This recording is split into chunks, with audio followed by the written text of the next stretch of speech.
B-Pod Studios.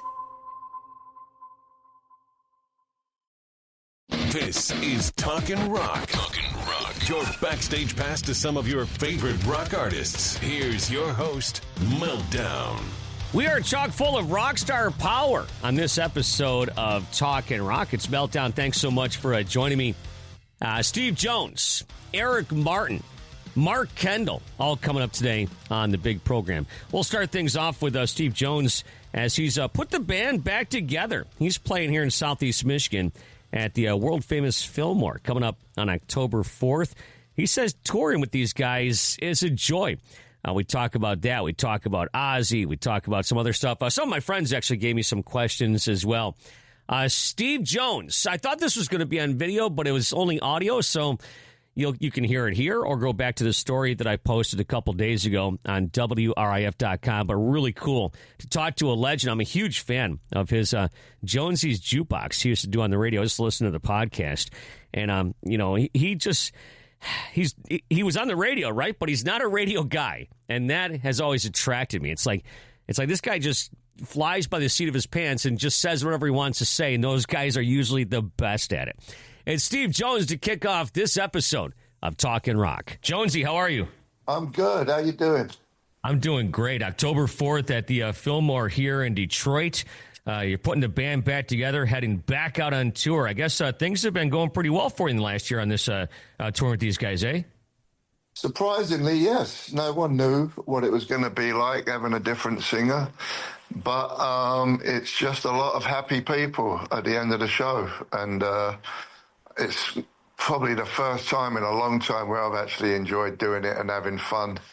You know, with the other 22 hours in a day when you're not playing, we still get along. It's great. Yeah, I guess that's half the battle, right? It's like you want to get out there and share this music with the people and the fans and maybe relive some memories. But if you're not having fun, it just isn't worth it. So I'm glad to hear that it's a good time out there on the road for you. Yeah, no, it really is. It's a joy to be doing, even though I'm 70 next month. It's great. I'm really having a blast. I can't believe I'm saying that, like I said, because I haven't had, especially with the Pistols.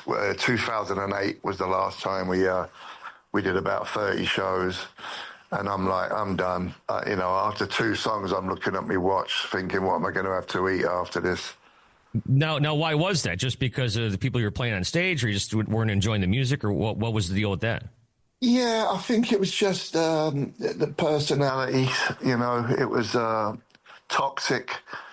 I've been sober 34 years, and it was just no fun to be around. And I'm just too old to be putting up with bull these days. You know what I mean?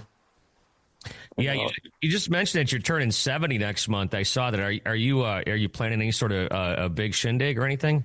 I will be in London. It will be between a few shows. It will be when we finish doing Europe, and then we got like 10 days off, and then we go to South America. And so there is a space where I'm not doing nothing, and I'll just have a few friends, whatever. I'll probably go to town on Instagram like I do on my birthday, but. Other than that, it's a good age. It's definitely a milestone, I think, 70. Yeah, and there was probably many years you thought you'd never hit 70. No, you don't think about it when you're young, And when you're 19, you think someone who's 23 is old. Yeah. You know what I mean? So you're like invisible at this stage of the game. Now, you just mentioned London and whatnot. Of course, burying a legend, say, with the passing of Ozzy. Tell me your thoughts on Ozzy, and maybe a good story or something. Well, I actually I did some interviews last week, just a couple of days after he passed, and they asked me what did I thought.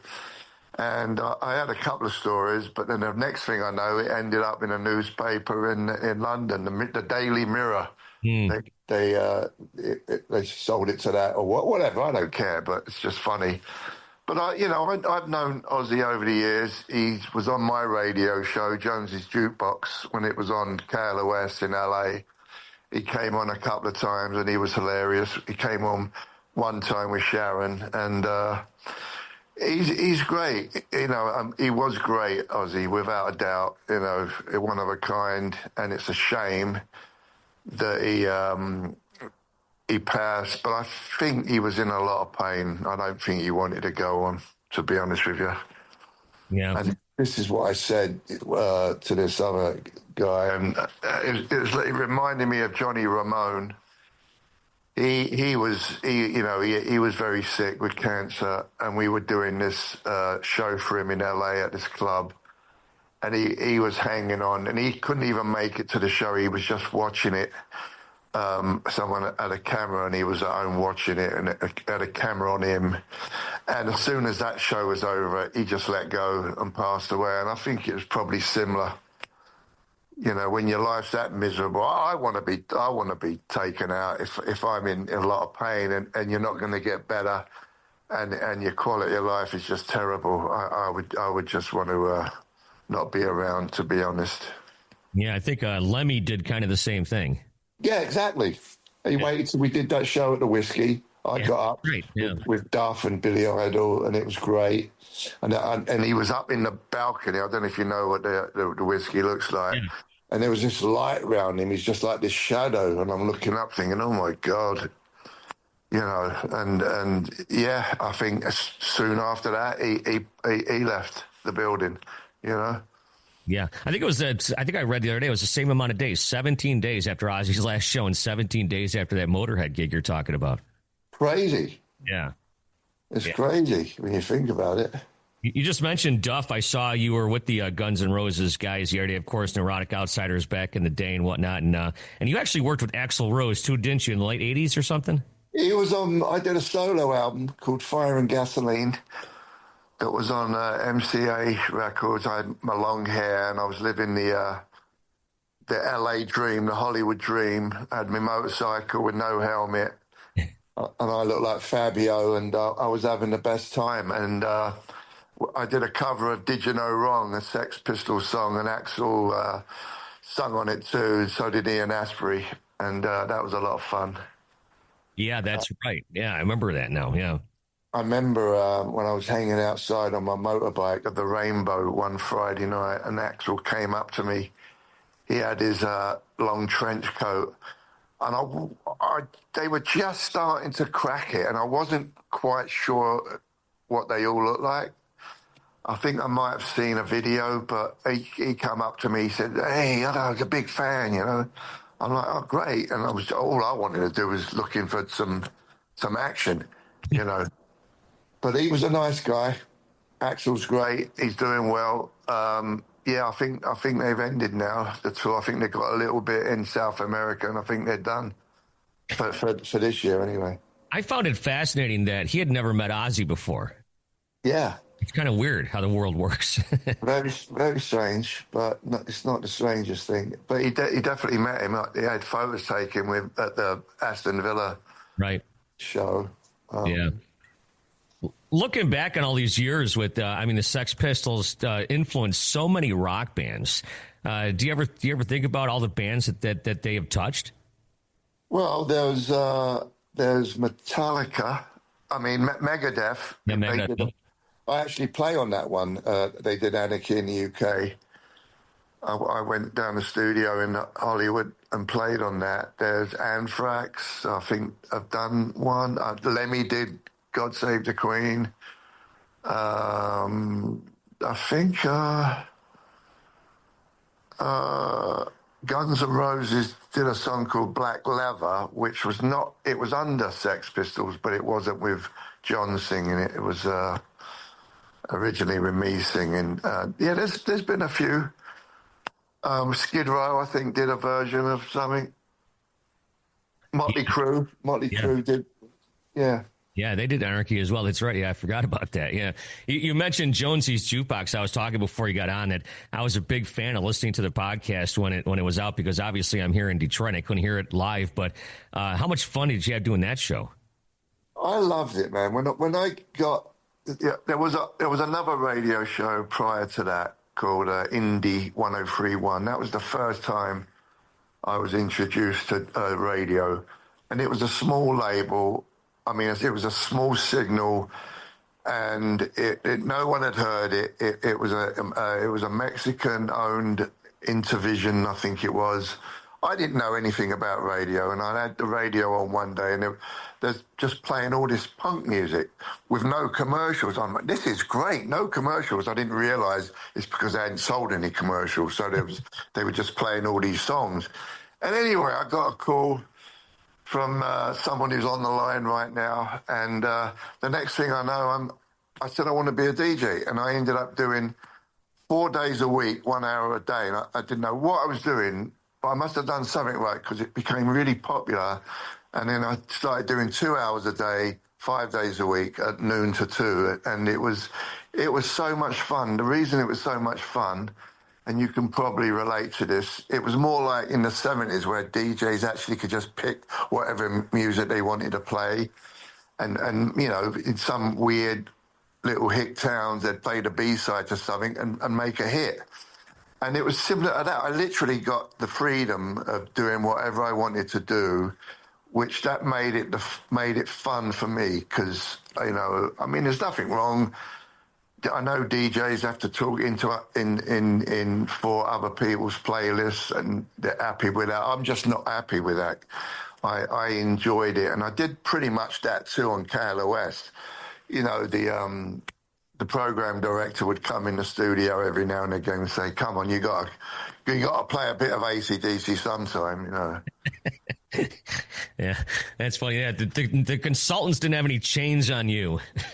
No, because then it's a job, which ain't a bad job still, but it just bored me just talking over someone else's playlist. And so when COVID happened, and they got new owners at KLOS, I was just let go because I was doing the show live from the Viper Room.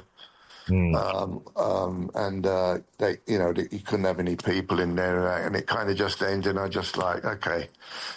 So I did a podcast here and there. You can still watch a lot of the videos on both the Indie 103.1 and KLOS and K Rock on YouTube.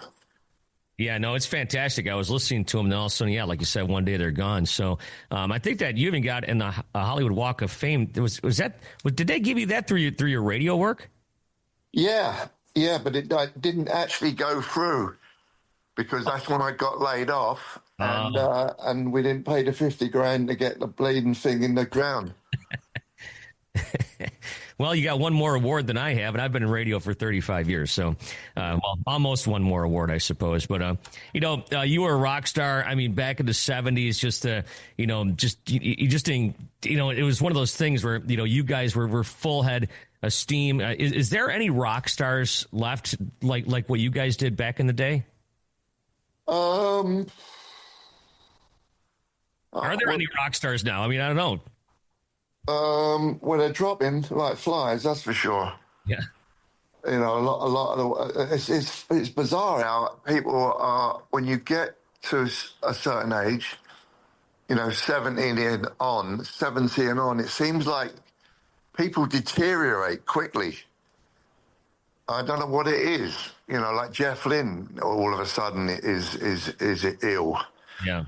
And he's stopped. Doing. I don't know what's happened to him. Tyler still sounds good. When he did the Aston Villa Ozzy thing, he sounded great. So he's still a rock star.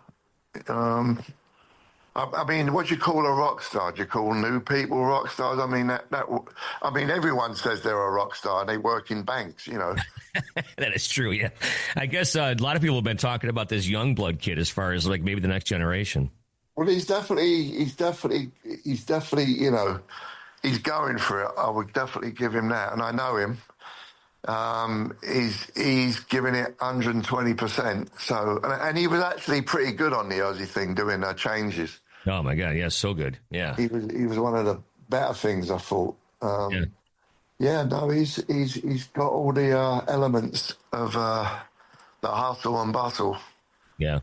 Pardon me, Meltdown. Yes. We got about 1 minute. We got another one at the top of the hour. Yep, for sure. Last thing here for you. I just got a listener question. I'm trying to figure out which one I should do. I'll tell you what. I'll ask you both of them, and you can answer the one you want.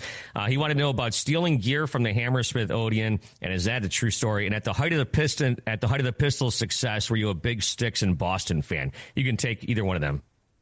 I could probably answer both of them. I was not a Styx fan. I was a Boston fan, and I was a Journey fan. And yes, I did steal some equipment from Hammersmith Odeon. He said that David Bowie had lipstick on his microphone or something. He did. I said that, yeah. Yes, you said, okay. He wasn't sure if that was true or not. Okay, great. Well, Steve, awesome talking to you October 4th at the Fillmore. Coming back through the Motor City. We appreciate the time. Safe travels, and we'll see you soon. All right, buddy. Thanks. Up next, Eric Martin, of course, from Mr. Big. I was surprised. I asked him about Ozzy. As a matter of fact, in every one of these interviews, I ask each person about Ozzy, and he met Ozzy a long time ago, and that was it. But we talk about that. We talk about some of his other projects. Of course, he's got some gigs here in Michigan coming up next Thursday and Friday, as I record this on Friday, August 1st. So, Eric Martin, you can also watch this at WRIF.com. You can check it out on YouTube also. He's up next on Talkin Rock. There he is. You just got back from Brazil, didn't you, not that long ago? Yeah, I was in Brazil with Jeff Scott Soto. Yeah. We played like some rock and roll gigs there. And then I was in Europe with a rock opera called Avantasia. And then I was in the UK playing acoustic tour. And I'll be busking at a train station near you. No, anything and everything tour. That's pretty much what I've been doing. Yeah, well, I'm going from Sao Paulo to Paw Paw, Michigan, in Ludington. It's almost like in the... I know. It's been a while since I played in the USA. I've been traveling. I mean, it's been a while since I've done it solo. I mean, I did 2.5 years with Mr. Big, playing all over the world. But then, yeah, we played in the United States, but I haven't done U.S. gigs in a long time. Actually, I just played in Monterey, California, for a charity for homeless women. But I also did this kind of fun show for Java House Cold Brew. It was like a sponsored for the Indy race in Laguna Seca. Oh, yeah. Yeah. And I got to go to the races for the first time. It was pretty cool. Anyway. You never been to one of those races before? They're fun. Never. No, I've been to NASCAR, but Indy's incredible. I mean, it's so loud.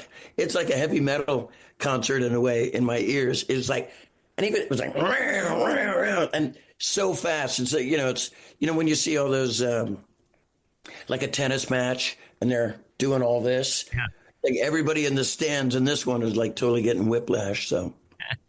No, that's great, man. By the way, how'd things go with Jeff Scott Soto? I'm sure that went awesome, huh?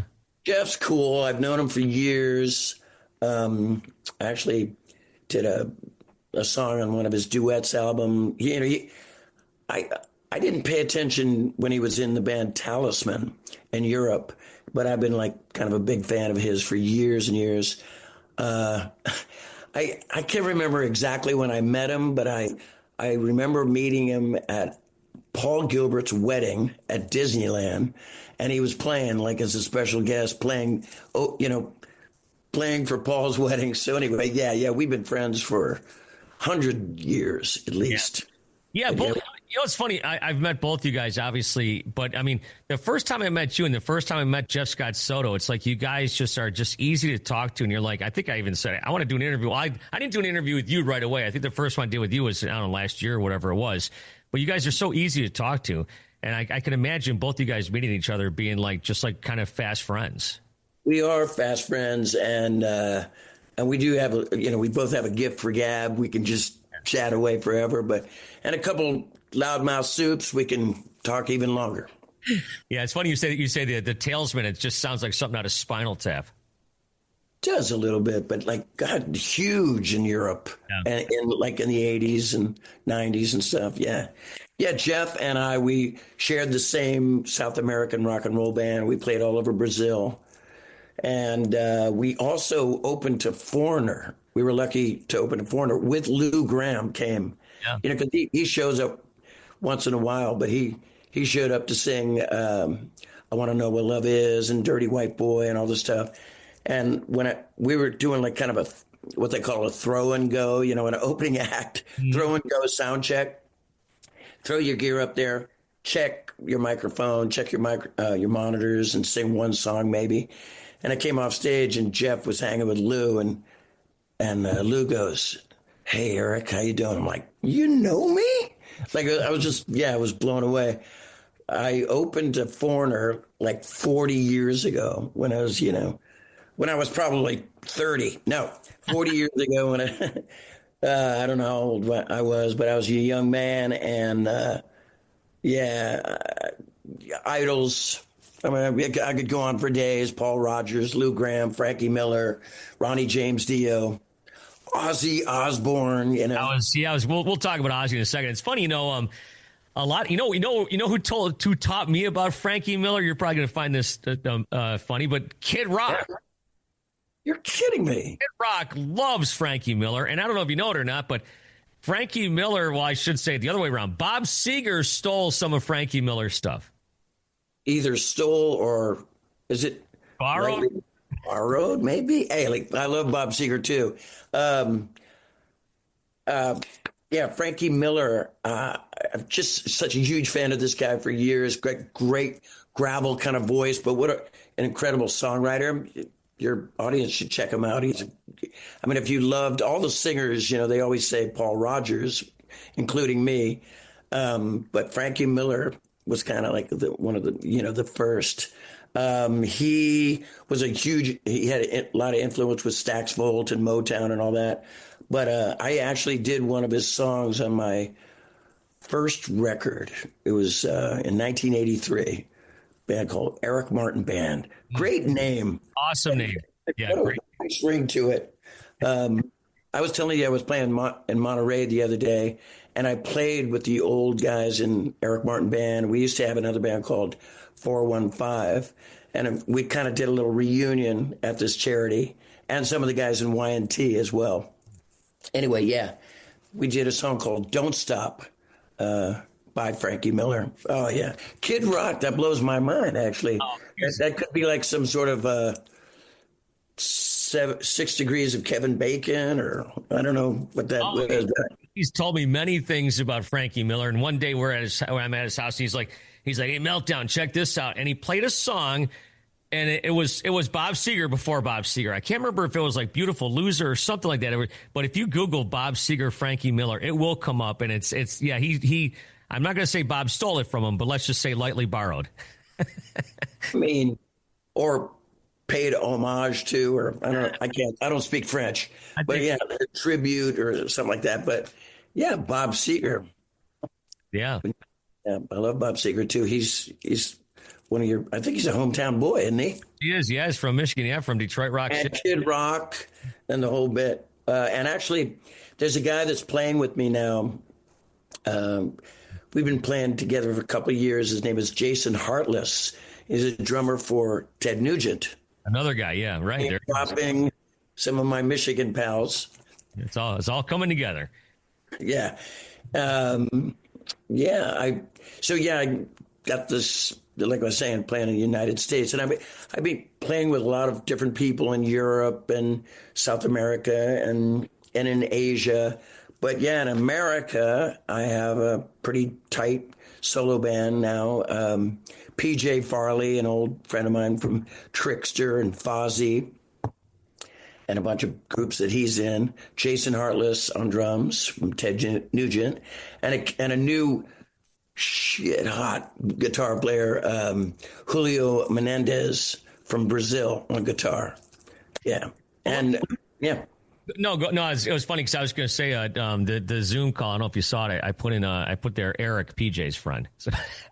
That's okay. I put Meltdown, PJ's friend too. So you just brought up Ozzy. Obviously, it's an obvious question as far as Ozzy's concerned. You did mention him. So did you have a chance to ever meet him? Briefly. I played, you ever heard of the Day in the Green? Yeah. It was a very famous concert in Oakland, California, back in the late 70s. And it was Hart, Pat Travers, Loverboy, special guest Ozzy Osbourne with Randy Rhoads, and 415, which was my band. And we played at 10 o'clock in the morning. First of all, it was like 80,000 people, sold out. We played at 10 o'clock in the morning for about, who knows, 5,000 sleeping bags. I don't know. And, but we made it the full 25 minutes that we played. And we got a couple fireworks thrown at us, like it's a rite of passage, I guess, when you're a young band playing with all these heavyweights.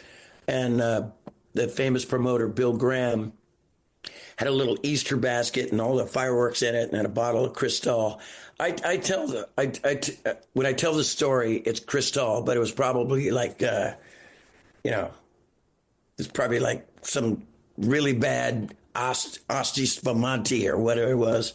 But I came backstage and I saw Ozzy, and I hadn't seen him for years. I mean, like since I was in high school watching Don Kirshner's rock concert with Black Sabbath or something, But yeah, I just said hello, and he was, he didn't have glassy eyes back then. He was like he was like, hey, he was like, first of all.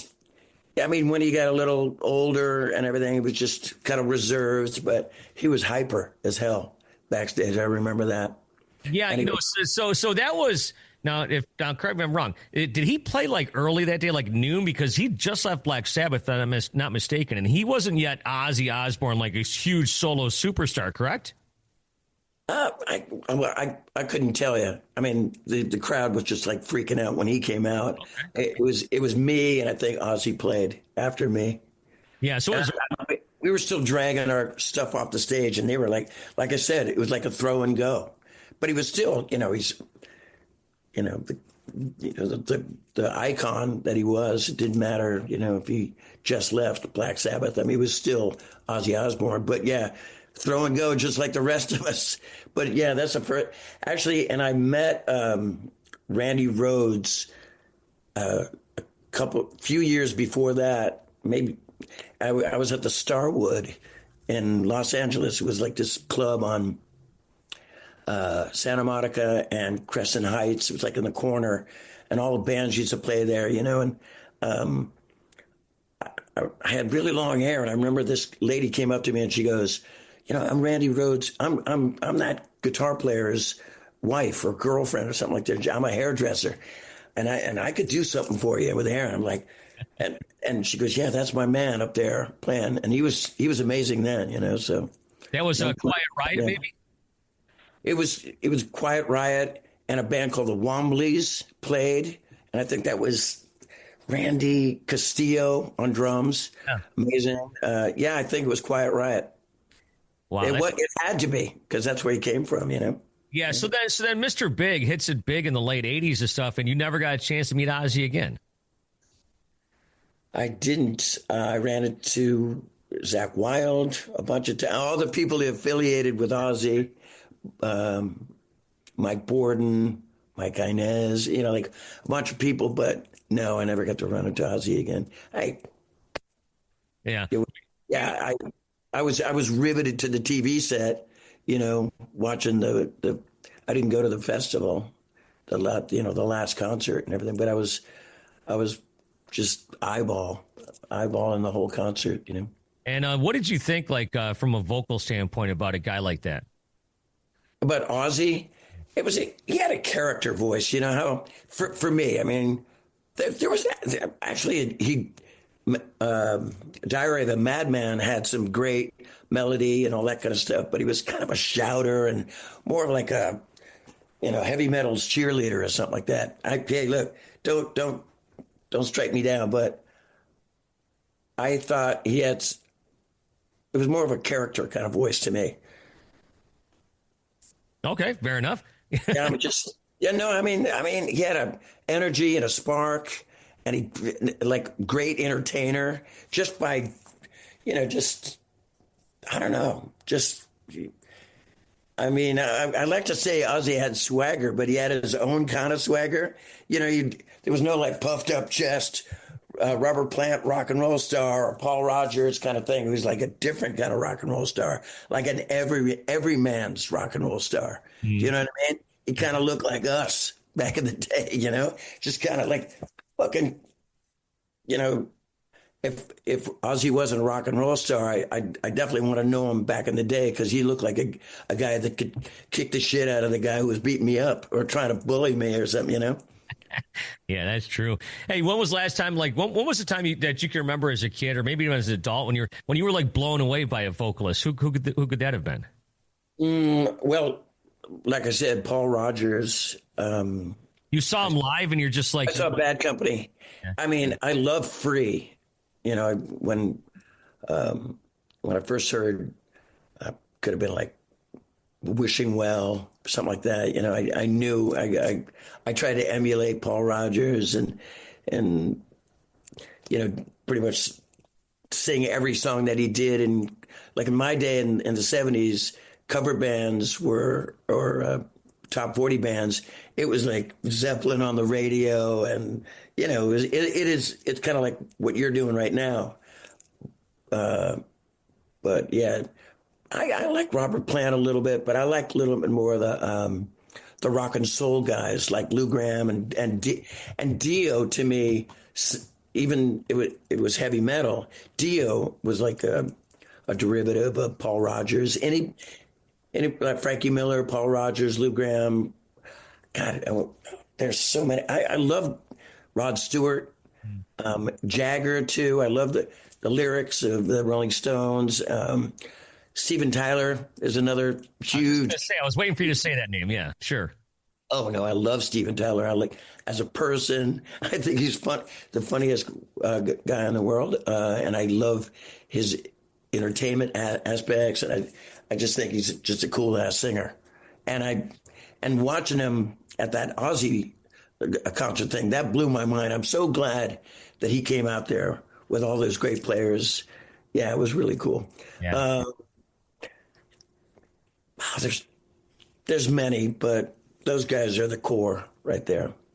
So what else you got going on with yourself besides these solo gigs and stuff? I mean, Mr. Big is finished, correct? Yeah. Oh, Mr. Big is done. February 25th, 2025. We played. So we did all over the world, and then we kind of quit in 2024, at the end of 2024 in Romania.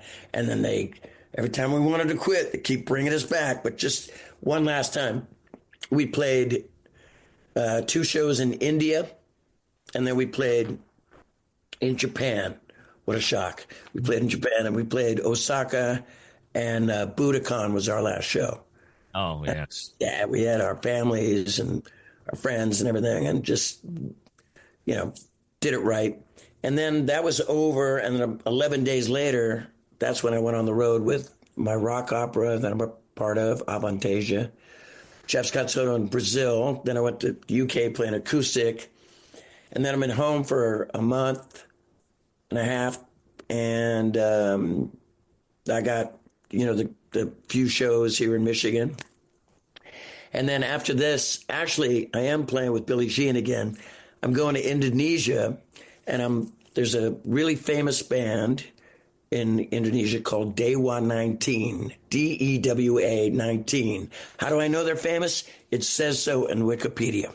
No, they are. And I met them. We did a press conference at the Rainbow in LA. But we're playing this big, huge stadium show. And it's Eric Martin and Billy Sheehan from Mr. Big, Nuno Betancourt and Gary Sharon from Extreme, Ron Bumblefoot Thal. Let's say Bumblefoot's got to be in there somewhere. Indonesia. And got hands down, besides you, man, nicest guy in the world. Derek Shrinian from, Sons of Apollo, Dream Theater, everybody. A new guy that's been on the scene for a while. His name is Dino Jalusic, great singer. And we're the all-stars that are playing with Day 119. And we're all playing our hits and maybe some selected cuts. I don't know, but at the stadium, and then those guys go home, and I got a 10-city Asian tour, playing China, Hong Kong. Or that is not good right now, I guess. Yeah, China, Malaysia, Singapore, a bunch of, it's like, 10 shows, acoustic shows. Wow, that's so cool, man. Yeah. And then when I come back, I think going out again to Europe with Avantasia, and then solo kind of stuff in Japan. And then 2026, I don't know what to try to keep. I have a new agent now. And so, try to get more shows in the United States. But as far as it goes, the two big Michigan shows, and I'm playing in Illinois. Illinois, yeah. Too. You know the date of that show? I didn't have that one on here. 22nd. At the Arcata Theater in St. Charles, Illinois. And then Michigan is August 7th. Yep. Paw Paw, and August 8th in Ludington. Yep. Ludington. You say Ludington. Ludington, yep. There you go. Yeah, Warner Vineyards, and then the other is Styx. I've never been to it, and it's gonna be great because I haven't played in the USA in a long time. Be nice to speak my own language. Well, I'll tell you what, Eric, I'll cut you loose on that. We'll give a good plug to these shows here. Of course, give PJ and Heartless my best, and we'll see you down the road somewhere, maybe back here in Detroit before too long. I hope so, Meltdown. Thank you, bro. I appreciate it. Keep up the good fight. And wrapping things up with Mark Kendall from Great White. Haven't talked to Mark in a while, at least in this kind of format, but we follow each other on socials and message periodically here and there. He's a good dude. He talks about his sobriety. Once again, talks about Ozzy as well.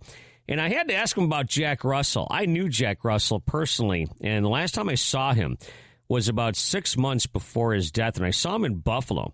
I went out there with my friend Don Jameson. He was out there hosting the show, so I blasted home, and Don and I went to Johnny Chow's restaurant in downtown Buffalo, and then we went and saw Jack that night. And Jack was frail. His back was bothering him and the whole thing, but he sounded great. And I've never really talked about Jack with Mark, so this was really cool. He really opened up about his relationship with Jack, and that comes up later on in the conversation. But always great to touch base with Mark Kendall from Great White. There he is, Mark Kendall, the Great White himself. How are you? I'm doing okay, man. Good to see you. This is my little music room, so I jam with my grandson. Yeah. He's been taking lessons for 2 years, and he's getting pretty good. He's into drummers now that are way above his level. Like he shouldn't even bother with it, but I just let him kind of run, and then I ring him back in. You go, no, you got to play AC/DC, dude. He did a recital, and he did an old AC/DC song, and it was High Voltage, and he just slammed it, man. With his age group, 11-year-olds. So, he's into Travis Barker and shit. And I'm going, Travis Barker. I mean, this guy's like one of the best in the world. I mean, it's crazy. Have you gotten him into Rush? I'm sorry? Have you gotten him into Neil Peart yet with Rush? Oh, no, not yet. But I think if he starts hearing that guy, then he'll really go bananas. But this Blink-182 dude, Travis Barker, he's changed his drum set now to be like his and stuff. It's pretty.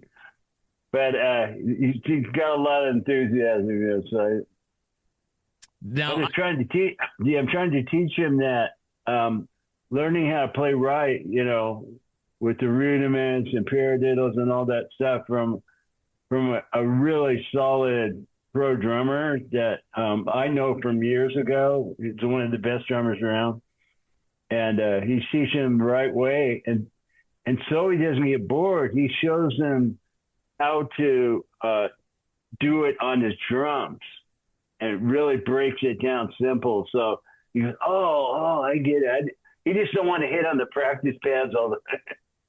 Right. Now, A little impatient. I know your grandson because you talk about your personal life so much on socials. Actually, I'm trying to think if there's someone in the rock world that talks about their personal life so much on social media. You really like that stuff, don't you?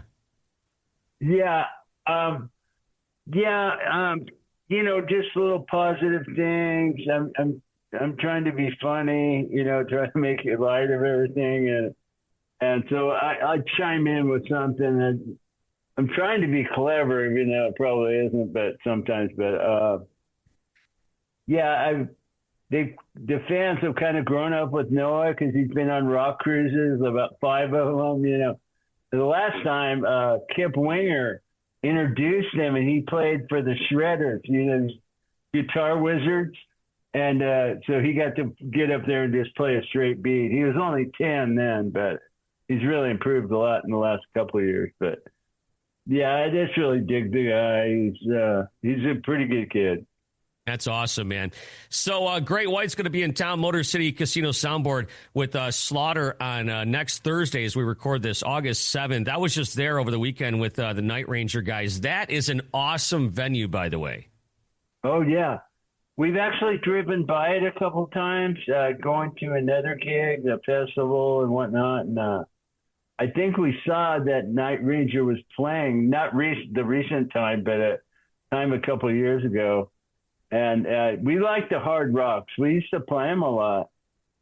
So, yeah, it's exciting. They usually sound pretty good, the rooms, No, it's a great room. But, hey, by the way, speaking of driving around, you guys, you were here last week, and I wish I could have got you hooked up with Ghost tickets to go check out Ghost. But you guys got stuck here, right? You guys with a blown-out tire or something in Michigan?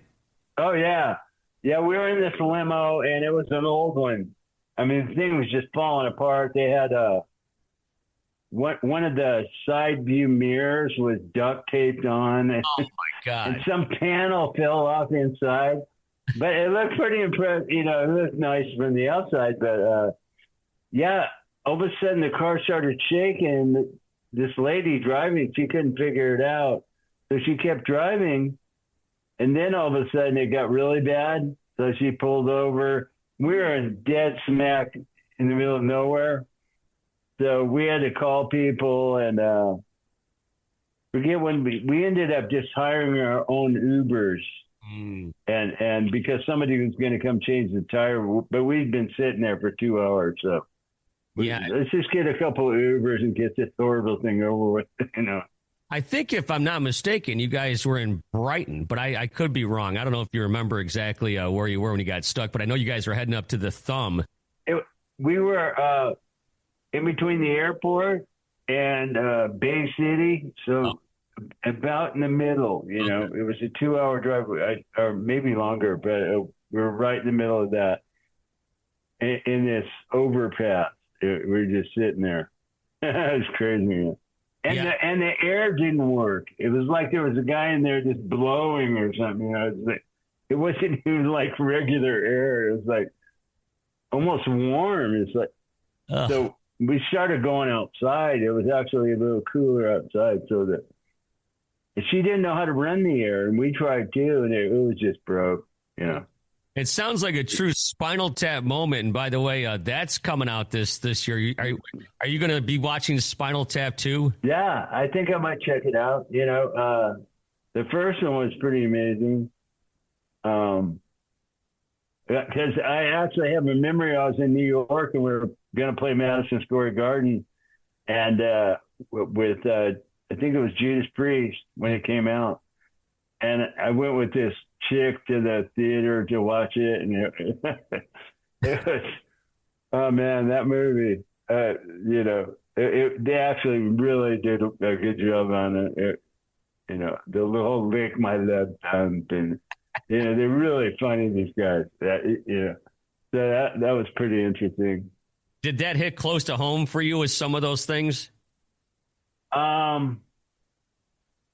A couple times way after the movie, there was a couple times where we couldn't find the stage. We're like underground type deal. So that part, but it wasn't as extreme as they're looking for the stage, but it kind of reminded you. Every once in a while, you go, "Oh, we're having a Spinal Tap moment," but things happen kind of fine. I was just talking about that. I was just talking with Steve Jones yesterday, and he said that he's having so much fun out on tour with these guys he's playing with, and I guess that's half the battle, or maybe even more than half the battle, huh? Yeah, it's nice.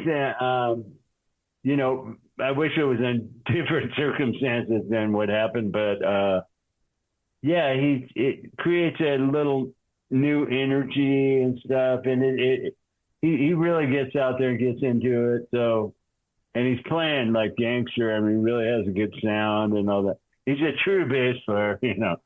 He probably knows the name of the guy in Jefferson Airplane who played bass. He's one of those dudes that's a total bass fan. So it's like his whole life or something. So it's kind of cool to get a real bass player instead of one that used to play guitar, but they think it's easier to get a gig with the bass. So. That's so funny, man. Some people don't play guitar. I was really shocked. I played at a wedding with Michael Anthony from Van Halen years ago. My buddy's sister was getting married, and he worked for Tesla at the time, but he also worked for Michael Anthony off season. And we wrote a song together and got Michael Anthony to play bass, so we could jam at this wedding. And I didn't bring a guitar with me. I was going to show him the song. I didn't have a guitar. And I go, I'm figuring this guy's in Van Halen. He's got to have an acoustic at least. You know what I mean? Right. And he goes, Mark. And when I asked him if he had a guitar, he's like, Mark, I'm a bass player, right? He goes, I wouldn't even know how to play a chord on the guitar. I have no clue. That's so. Thank you. That was great. It up from osmosis next to Eddie Van Halen all those years. Yeah, he just plays bass, lays it down like that. And you got to hear those high harmonies at the wedding? Oh, yeah. Yeah, we had harmonies where he sang. It was like crazy. He told me sometimes when they did 3-part harmonies in the studio or whatever, he faced the other way because his voice was so piercing. Wow. Except for some of the stuff where he did on his own, just overdubbing. But he said sometimes they would, I guess those three, like Dave Lee Roth, him, and Eddie. Eddie can sing, too. So they do 3-part harmonies, and they found it's best if he turned his head away from the mic because his voice was so so much power and range and all that. It just blended better that way. Yeah. I was just talking about Steve Jones. Talked to him. I talked to Eric Martin as well recently, and I asked them both, and I'll ask you as well. What are your thoughts on the passing of Ozzy, legend? Yeah, really tough. I followed him for years. We did one show with Black Sabbath in Denmark, and we were on the side of the stage, and I talked to Sharon Osbourne for quite a while, and Jack and Kelly were there standing next to her because we had something in common. My daughter was at the same talent agency, Brian and Rotman, and they, I guess they might have been doing commercials or something too. So she had something to strike a conversation up with, and I wanted to get my son a pick, but we only stayed for like 4 songs around the side. And, to see him out there still doing it. And, when I was a teenager, I learned every song off Black Sabbath 4. It just seemed like it's really good for, a novice guitar player that's just kind of getting his way around. Black Sabbath 4 has a lot of cool riffs and everything. And just his voice was just amazing. And Michael Wagner, the producer, has told us a lot of stories about Ozzy that were just really nice stories. It's such a tough loss. when he was down and out, not doing well, and the way Sharon just got his life on track and all that. It's really quite the story, quite the legend, and just everybody loved him, Yeah, you Great White didn't play any shows or tours with him back in the 80s or nothing, huh? No. They probably use heavier bands, but we're on a festival package with them. Because in Europe, they don't care if you're in the same genre. I mean, on that same bill was like Bob Dylan, Slayer. I mean, Slayer and Bob Dylan, can you imagine? Iggy Pop, I remember. I can't believe it. And back then, we're a little younger. I go, this guy's 55. He's already done like 3 stage dives in the first song. He was like bleeding from his chest and go, man, that's amazing, You're talking about Iggy, right? Iggy Pop. Yeah, from right here. Yeah, right here in the Detroit area. He was totally rad, man. Yeah. His energy at the show, but I couldn't wait to see Ozzy. Didn't get the pick for my son, but ended up getting one eventually somehow. I can't remember. Of Tony Iommi and stuff. Then the other, my first bass player, not my first bass player, but the one I made, the band that became Great White, Dante Fox. I know it's a bad name, but his name's Don Costa. He quit 3 weeks before we got signed, literally. And lucky for him, he got a gig in Ozzy. So that was pretty neat. Wow. I was happy for him because he just said we weren't heavy enough, He didn't, he liked a lot heavier music. So yeah, I was happy he followed his heart, It's good. Sounds good enough for me. Now, last time I saw you was a few years ago, and a lot has happened since. Yeah. Yeah, I mean, since I saw you in person, obviously I see you online all the time and whatnot, but we lost Jack Russell. I saw Jack in November, the year before he passed away in 2023, and even though he was frail and stuff, I thought he sounded great. When was the last time you talked to Jack or had any conversations with him? We didn't speak much, but we pretty much connected at the hip our whole career. I had a good relationship with both his mom and dad. They're the greatest people ever. My wife looked after his mother, and Jack was in a bad way. He was really wailing on his addiction, so it was a very tough time. And as far as his passing, it hit me hard. But I was by his hospital bed. I don't even know how many times, just from like either an overdose or some reaction from doing too much. And he had like just all these different ailments. And in rehab, so you see, I'm a advocate of sobriety, so I really like it when people do well. But it's hard if they don't want to do well, And so, but I still support him. I still, I was by his bedside for 7 days straight. I remember in a rehab facility. And then we had an intervention with family, trying to do the best we could. And he'd get out and it wasn't even a very long wait before he's right back. And I've tried to evaluate it for years. I honestly believe that he was not comfortable in his own skin sober. He needed something to make him feel better. He seemed to be a bit miserable. So I tried to find something, something for him to do, keep busy on the off time. And it had been happening since he was 16 years old. I mean, Audie was in a band with him. my drummer, and the parents told him, watch him and make sure he doesn't get high. That was a weird introduction.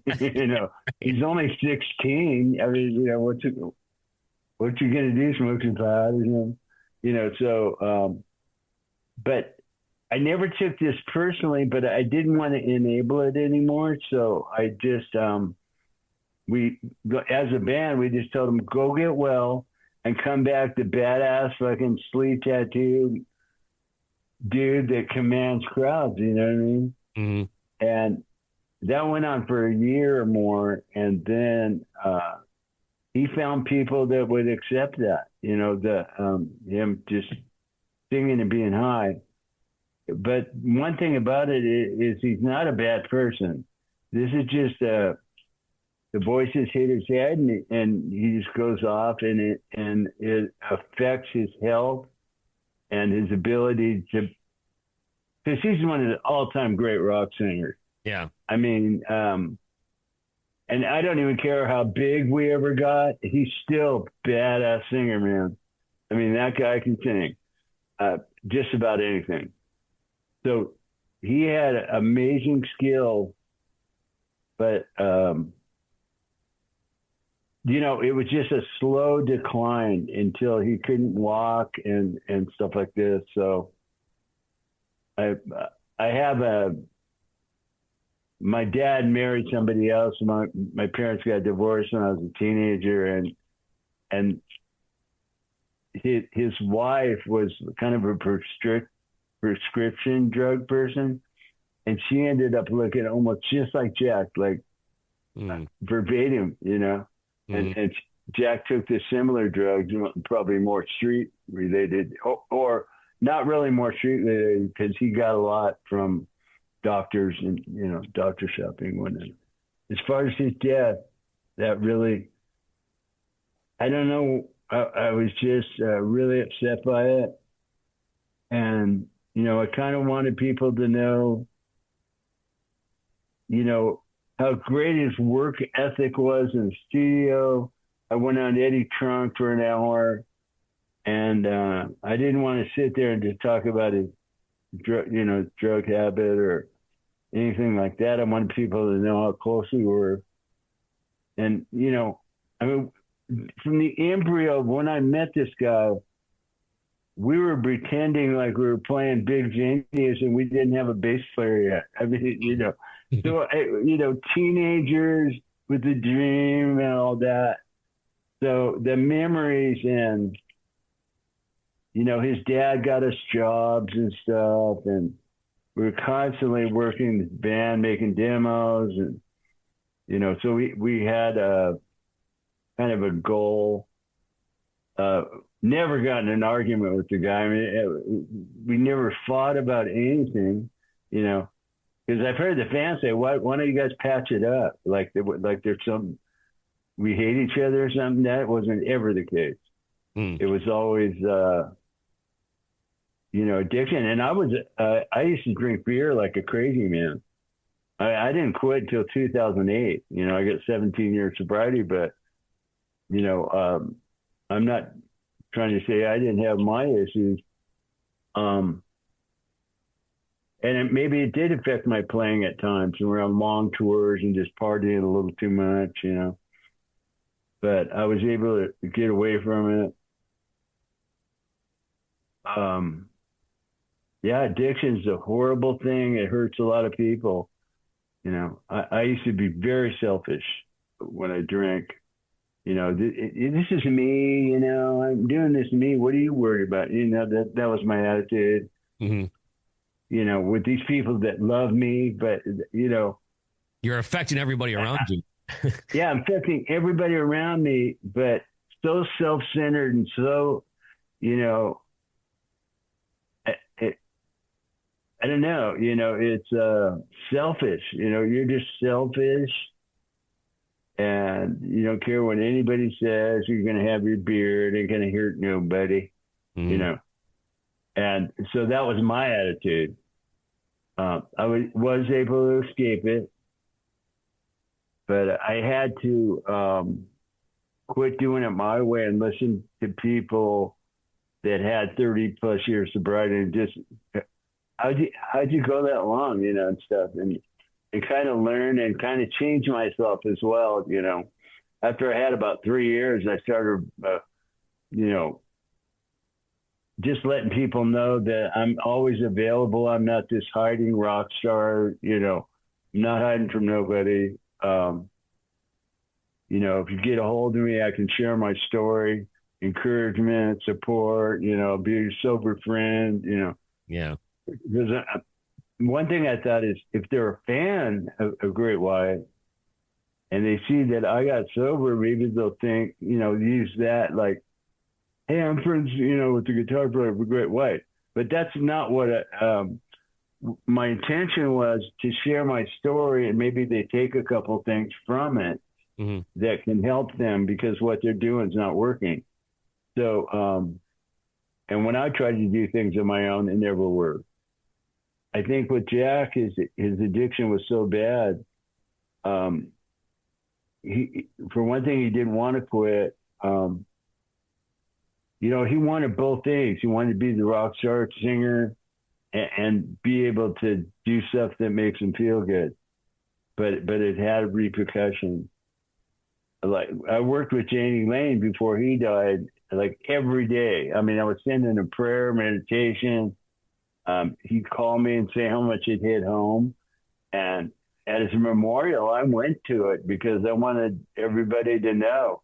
Because he told me he wanted to be sober more than anything.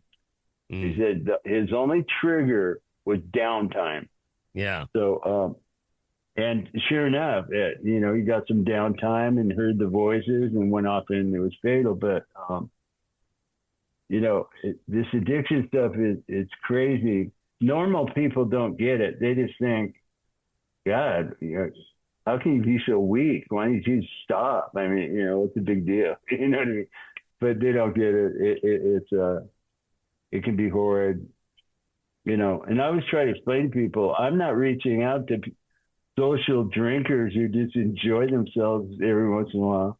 That's awesome. Yeah. Yeah. You're reaching out to people that can't shut the spigot off. Exactly. Like, people that have lost their families or their job and, just livelihood in general. Everybody's left them, and they're just swimming in alcohol or drugs. And those are the ones, and maybe they're thinking about getting sober, but they don't really know how to go about it. So they just don't do it. Because a lot of times, just from my words, man, I'm going to try that. You know what I mean? And some of them do really good. I have guys that I worked with that from years ago that have like 12 years sobriety, 11 years, 50, that it just goes on and on. So, so you can reach some people. They have to want it. They have to be willing to change things up a little bit. But as far as Jack's death, it was a horrific nightmare. So sad, because all the history we had, the friendship, how long friends for so long. It was a shame, because our motto was teams to the end. You know what I mean? Like, we're going to ride this baby home, until we couldn't do it no more. That was the plan. But addiction got in the way. It's horrific. Well, I'm glad to see you're here. 17 years, you said, and next week at the Motor City Casino Soundboard, you got your band attack. The band's rocking at Shipshewana the next day. You're coming with my friends from Slaughter as well. Like I said, Mark, I'm going to try to come and see you. But I have a million things going on, and I'm going to try to sneak out. All right, up there for a little bit. Yeah, don't come if you got the motorcycle aeronation stuff going on. I'm going to do it again. But it's always great to touch base with you here. This thing is going to cut me off in a minute, but I just want to make sure everyone knows you're going to be in town, and give Scott our best. And we'll see you next week here in Detroit City. Brad, okay. Nice talking to you, Meltdown. That's going to do it for me. Thanks for checking out the podcast. Got to thank Steve Jones, Eric Martin, and Mark Kendall for joining me. I've got some irons in the fire for next week already. As I look at my whiteboard, yes, I've got some interviews lined up. So we'll be talking with some of your favorite rockers again next week. Hey, thanks for joining me, and thanks for checking out Talkin Rock. Every single Friday, we drop all the interviews that I've done in the previous week, and this week was no different. Thank you for listening to Talkin Rock with Meltdown. You can help this podcast grow by giving it a 5-star rating and writing a review on Apple and iTunes. Plus, feel free to subscribe and share it with your friends. Until next time, thanks for listening to Talkin Rock. Hi there, my name is Melissa Iannuzzo. I'm a 30-year radio veteran and big-time fan of the law. Chris Brown is an entertainment attorney with 27 years experience, and together, we're bringing you our new podcast, Verdicts and Vibes. Each week, we'll break down the most high-profile celebrity and pop culture cases and trials in ways the average person like me can understand. We'll have special guests and take your legal questions. New episodes of Verdicts and Vibes every Thursday. Download and subscribe wherever you stream your podcasts.